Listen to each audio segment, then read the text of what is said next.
Hi, this is Mike from Mike's Unboxing Reviews and How To, and on today's video we'll be taking a look at the Antec P20C EATX case. Retails currently for $109.99. Is it worth it? Let's find out.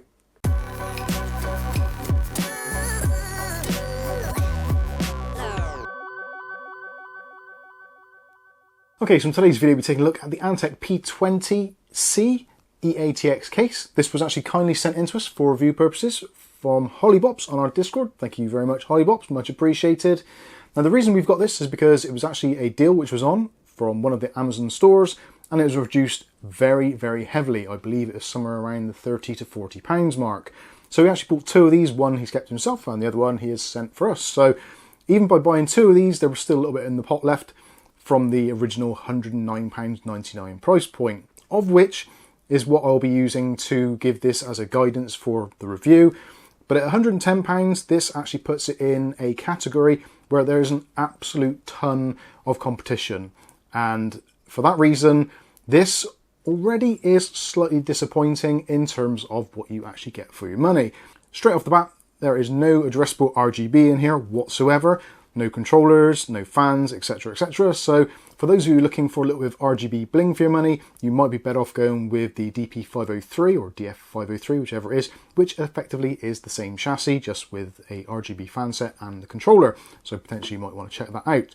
But this is aimed at a slightly different market. This is aimed at the slightly more professional, the more subdued PC case. So if you had this on your desk in an office environment, say your workstation, rendering station, that kind of thing, it's not going to be too garish and not going to upset the rest of your workers. Something else it does add is also airflow, which as you can see from this front section here, which is mesh made up of triangles, it's obviously an airflow focused case, and of which there are 3 included fans in here, which are standard fans, 4-pin PWM, but they're not particularly high-end fans. So again, we'll take a look at those a little bit later on.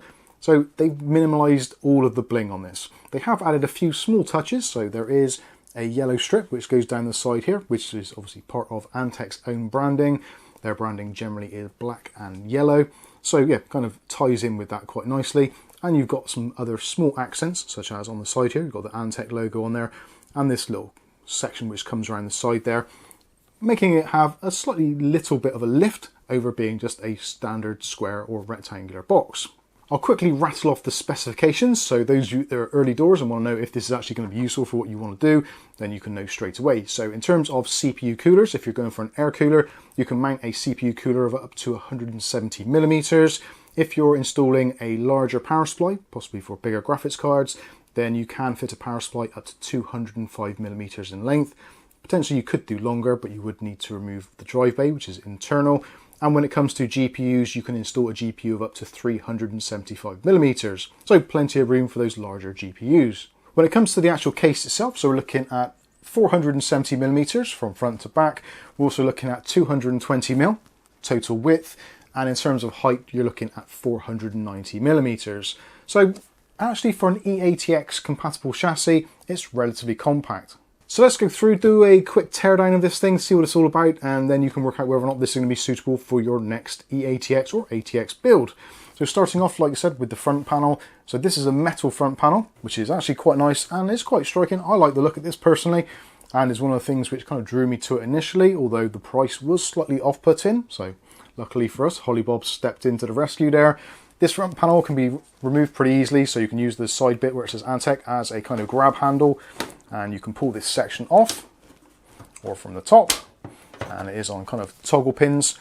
Quite nice, relatively flexibly metal, but yeah, it is metal nonetheless, so yeah, nicely finished in a sort of gunmetal grey. Behind that, we've got some more filtration, so obviously larger bits are going to get stuck in there. Smaller, finer bits will be captive in this mesh. They've done a pretty decent job on this. I like the way that they've done the slats there, going away from that kind of hexagonal type of style that we tend to see. There is again a little bit of flex in this, so if you've got particularly high airflow fans, you may find this being kind of sucked around a little bit, but it's actually pretty decent, easy to take out, easy to wash and keep clean when the need arises.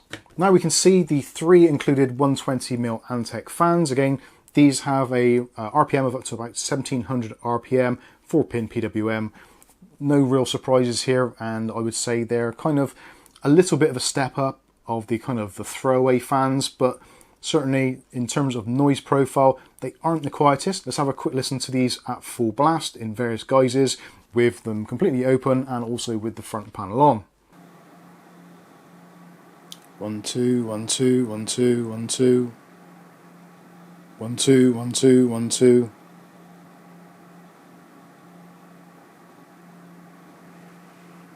Pretty noisy. And another test with the front panels on for noise turbulence. 1 2 1 2. Normal talking voice. 1 2 1 2. So there you go, you can hear what the fans are like. That is at full blast. And essentially for me, to keep them absolutely silent, or so they're not annoying, anything up to about 25 to 30% of their maximum rotation is about right, at which point they don't move an absolutely fantastic amount of air. And saying that, actually even at full blast with the restrictive front on the mesh and the filters, they don't move an absolute ton of air, but certainly for most people they're going to keep things relatively cool. You can also remove this plastic front section, so this just pulls off and is a little bit flexy. And there we go, so just some relatively cheap plastic there for that outer surround. And this gives you more access to the fans. Obviously if you wanted to replace them, you can, in the front here, you can put 3 120mm fans or 3 140mm fans. When it comes to radiators and AIOs, because of the actual space inside, you're going to be limited to a 360mm radiator up front if you wanted to install one, or obviously 280s, that sort of stuff, 240s potentially. So yeah, that is absolutely fine. Personally, I would probably want to swap out the fans for something a little bit more RGB, but obviously if you're looking at this case, you've come along for the review, you're kind of, this is the kind of case look you're looking for anyway, so I guess it is what it is. When it comes to cable management, not too bad at all. You've got some cutouts here to pass your cables through. If you're having the fans front mounted, you can, of course, if you want to, take these off and mount them behind to pull them away a little bit more from the air filter, potentially reducing some of the noise. Again, entirely down to the end user. Something they have done quite nicely is the side glass panel. So rather than using the traditional 3mm, which a lot of cases tend to use these days for obviously keeping weight down and costs, etc., they've gone with a 4mm thick glass panel, which is going to do quite a few things. Obviously it's going to keep it a lot more sturdy, but also it's going to reduce noise a little bit as well because of the density of it. It's held on with 2 captive thumb screws at the back there, and also there is a black surround which neatly frames the glass and also will prevent sticky fingers showing from the outside. Removing it, like I said, pretty straightforward. So you just got the 2 thumb screws, so you just loosen those off and slide backwards and then lift off and out of the way. And it is actually a very substantial and weighty panel. So now we can see inside, and it is actually pretty cavernous in there. Again, this is suitable for up to e-atx size motherboards, although that standard technically doesn't really exist, but it's kind of like a rough guide of what you can fit in here. Most people, I guess, are going to go with ATX, and there's plenty of room for that. And also, if you wanted to put other things in here, radiators, custom cooling, etc., there's plenty of room in this section here. The only thing which potentially might get in your way is the GPU support, which is on here, which actually is pretty good, and pretty much all of it is covered in like a rubber coating. So if there's any concerns about shorting out on your graphics card, then that shouldn't be a problem, although most graphics cards will have some form of plastic shroud around them these days, which should kind of minimize that happening anyway. The bottom section, as you can see, this is a fully enclosed basement section. I personally like that. I'm not too keen on the cutouts generally. Your preference may differ. On the bottom, you've got option here for installing 2 120mm fans. So if you do want to get a little bit of extra air into your graphics card area here, you can put 2 fans on there pushing up, and they'll pull air in from the front and then back up through. So that's pretty decent. You've also got lots of grommet holes and pass-throughs. So you've got rubberized grommets at the bottom, 3 there. You've also got 3 up the side for various areas. So maybe fans and addressable RGB at the top there. Your 24-pin power connector, that one, and lower down things like USB 3.0, USB Type-C connections, that kind of thing. There's also a couple more actually further away. So if you are putting in radiators, etc., and you want to hide cables, you can do, or potentially if you've got an e-atx motherboard in here, those might be more beneficial to use there. When it comes to the PCI Express blanking plates at the back, those are all removable and replaceable, so they're just held in with screws as per normal. They have made a bit of a thing on the website of saying that this does support vertical mounted GPUs. It kind of does and it doesn't. It doesn't out of the box, clearly, because there's nowhere to mount it, but you can get an additional accessory kit to convert it into vertical mounting. And of course you will need a vertical mounting slot for your PCI Express as well, one of those flexi cables. So to say that it is vertical GPU ready is a bit misleading in my opinion. Let me know what you think in the comments. Something else which kind of lends itself to this type of layout is the fact there is a big cutout here. So for longer graphics cards, pulling the cables up through here to plug into your GPU. Although having said that, a lot of modern graphics cards these days seem to be kind of edging more towards the power connector being sort of somewhere in the middle because of the PCBs not actually being that long, but the coolers being huge. So you may find that if you are trying to use that, then your cable's going to stretch across that way. Okay, it's a very minor thing. It's nice that it's there, but I would have preferred to have seen possibly another hole a bit further down, just so you can have a straight cable going into your GPU. You've also got in the front section here, there's quite a large cutout there, so if you are putting a radiator in, plenty of room for even the deepest of radiators, that's absolutely fine. And other than that, I think that is pretty much it. And then we look at the top section, so you've got a nice big gap between the motherboard tray where it's going to end and also the top here, so if you are putting a radiator in the top, then there isn't going to be any real issues of VRMs or RAM clearance, that kind of thing. When it comes to the top section, you can install 3 120mm fans, or potentially 2 140mm fans if you wanted to. 360mm radiator fits in there very easily. You've done that with the Arctic Freezer 2, fits absolutely no problems at all.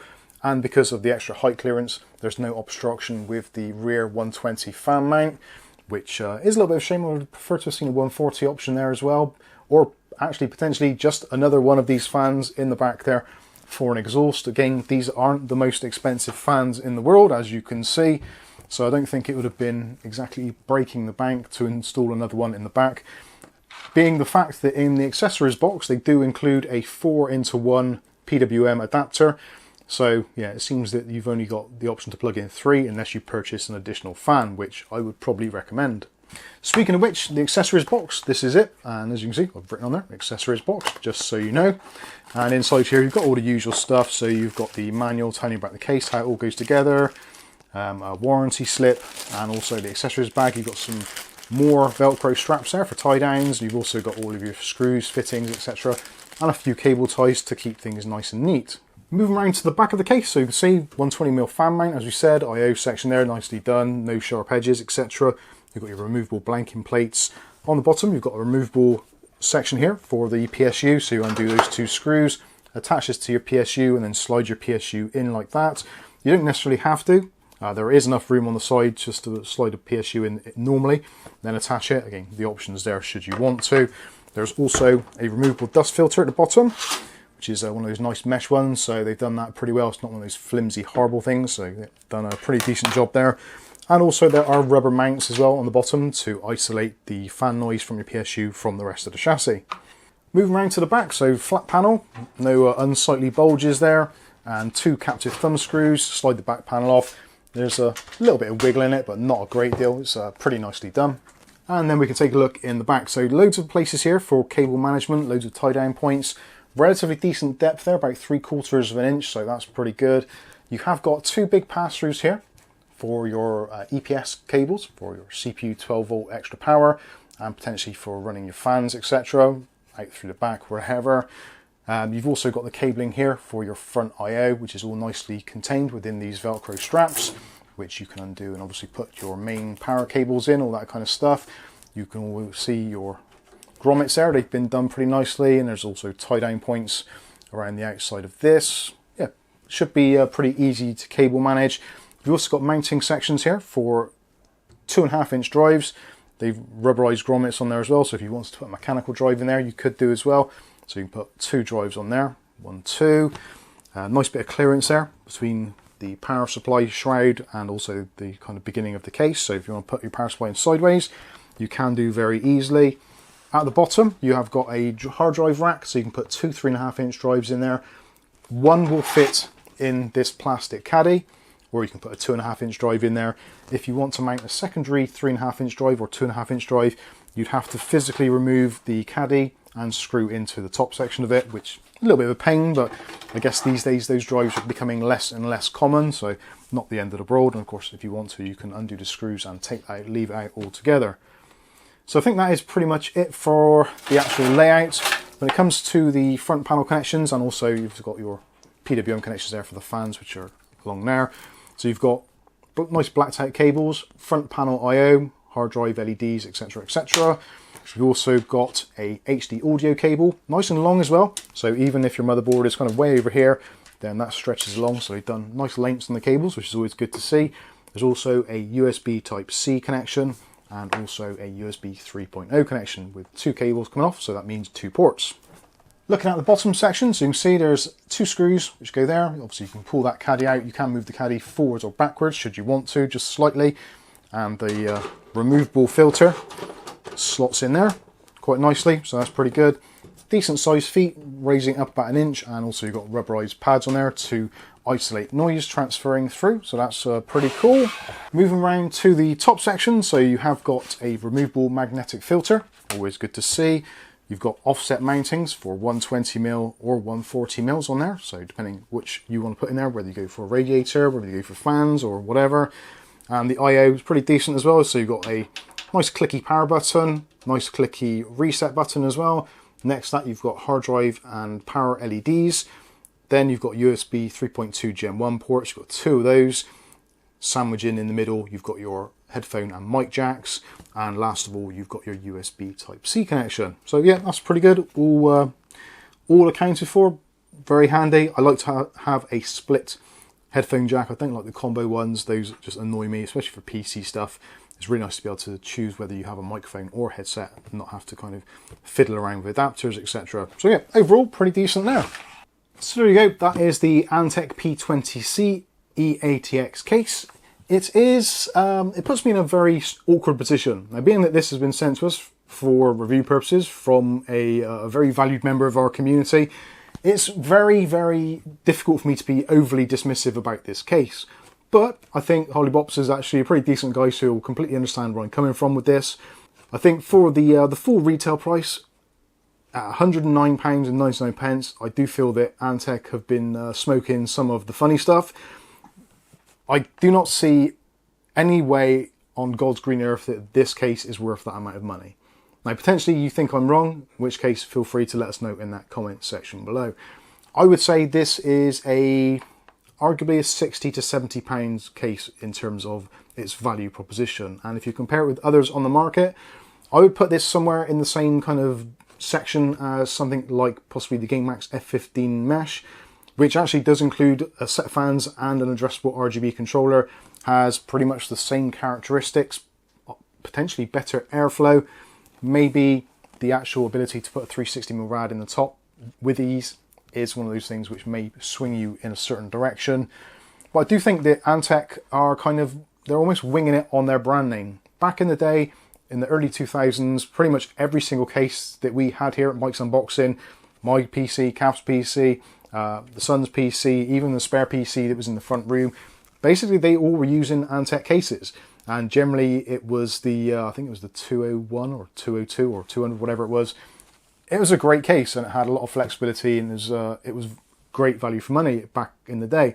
But I think this is actually where they've overstretched things. I don't see why this is worth £110, especially when you've got essentially kind of trash tier fans included from the factory.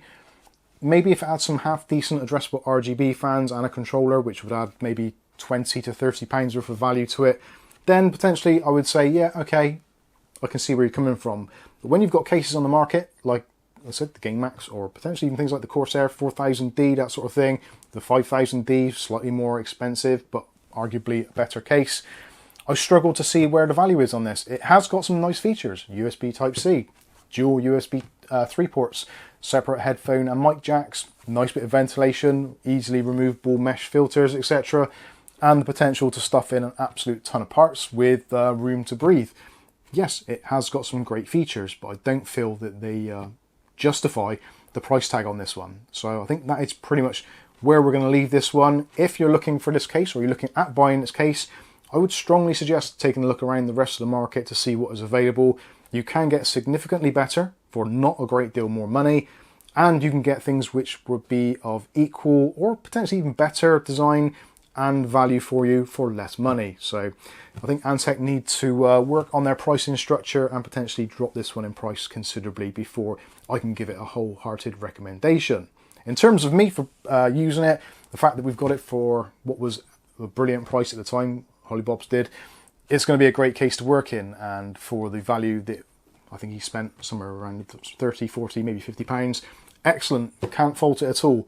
But at nearly double that, yeah, very, very hard to recommend.